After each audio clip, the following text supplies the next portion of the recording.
Was the Super Bowl a good game? Oh, I like the way you phrased that, McLovin. I think it was a good game, and I'll tell you why. Most important thing to me is that the contest is in doubt throughout, and it really was.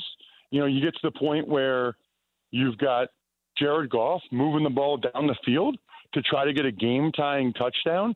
You know, I'll take that over the Seahawks blowing out the Broncos in New York City, you know, midway through the second quarter. You knew the game was over. I'll also say this. There weren't a lot of replays. There was no controversial call, which clouded the judgment of the outcome. The better team won.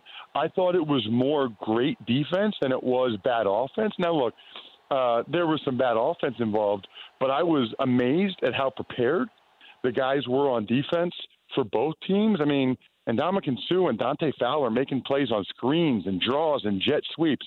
I thought it was a really well-played, well-coached game in which the defenses had the upper hand. I think that 2 weeks they were able to dial some stuff up. I mean, McVay said after the game, McLovin, that the Patriots have been playing a lot of man. And then Devin McCourty told me after the game that it's the most zone they played all year. And that's why I think it looked like Jared Goff was seeing ghosts out there.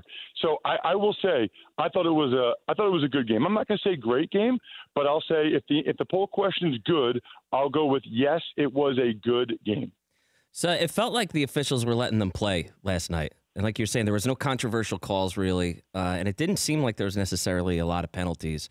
Why is that? Is that just a crew decision, or is that a reaction to the games leading up to this? Well, why is it that they let them play? You know, Seton, I actually think that they tell them before the playoffs to, when in doubt, let them play. And I think that's one. And by the way, I like that, right? None of us want to see a lot of flags in the playoffs. I think we all like that. They want the action to be decided on the field more. But I actually think that that's one of the reasons why they didn't throw the flag in the Saints-Rams game on Nickell Robey-Coleman. I think that the ref that was there had a bad angle. He thought it was a bang-bang play. And I think they are told in the playoffs, when in doubt, don't throw the flag. And I thought last night was more of that. You know, some people were saying, well, if it was Brady that got blasted on the sideline like Goff did, that they would have thrown the flag. But let's not forget, I mean, earlier in the game, Aaron Donald slung down Brady. And I'm telling you, in the regular season, that would be a penalty. So I think it was all fair.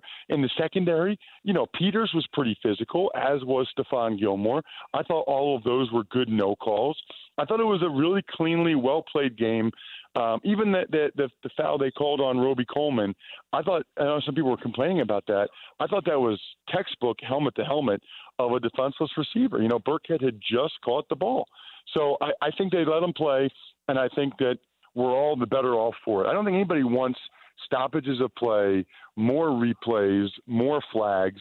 I mean, we all get annoyed when we say, does this ref realize that the game's not about him? So I'm glad the game was not about the refs last night for a lot of reasons. Ross Tucker, Westwood One Sports, joining us on the Dan Patrick Show. If I'm a Rams fan out there today, I'm frustrated. What happened to my offense? Can you see what happened to their offense, and do you blame them, or do you just more give credit to the Patriots' defensive plan?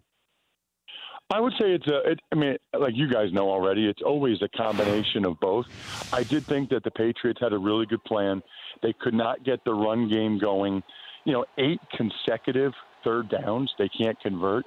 It just makes it so hard to get any type of flow, any type of consistency when you can't get any first downs. And you look at it, they had a great plan. Gilmore a lot of times was matched up with Cooks. He was excellent. But I will also say this, Paulie. I mean, you think about twice Brandon Cooks had the ball in his hands in the end zone. Right. Now, McCourty made a tremendous play with his left hand to rip it down, and Duron Harmon made a terrific play as well to knock the ball out of his hands. But still, I mean, you got to catch at least one of those. For more Dan Patrick Show, tune to Audience Channel 239 on DirecTV or download the Dan Patrick Show app.